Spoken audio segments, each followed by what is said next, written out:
कोल्हापूर शाहू महाराज छत्रपती सुरुवातीपासून आघाडी टिकवून आहेत.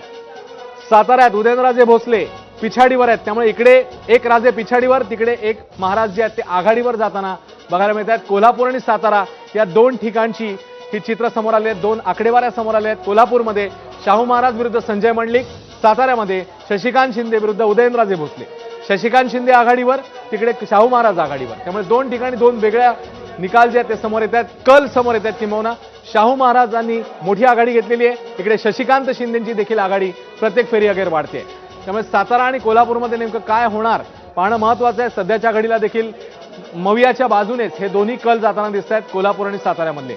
आणि आत्ताची मवियाची राज्यातली स्थिती काय? 29 जागी मविया आघाडीवर, राज्यामध्ये मविया 29 जागी आघाडीवर आहे आणि उरलेल्या 18-19 जागा आहेत तिकडे महायुती आघाडीवर आहे. त्यामुळे मवियाने महायुतीच्या वर आघाडी घेतली आहे. नांदेडमध्ये वसंत चव्हाण 9,000 मतांनी आघाडीवर.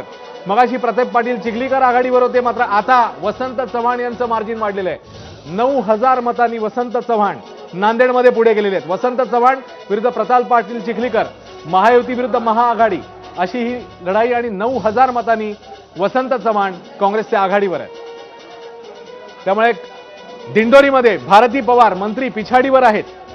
दिंडोरीमधली ही अपडेट, जालन्यामधली अपडेट मगाशी समोर आलेली होती. रावसाहेब दानवे पिछाडीवर, दिंडोरीमध्ये भारती पवार पिछाडीवर. तर ही अपडेट आपल्याला क्षणाक्षणाची अपडेट येते.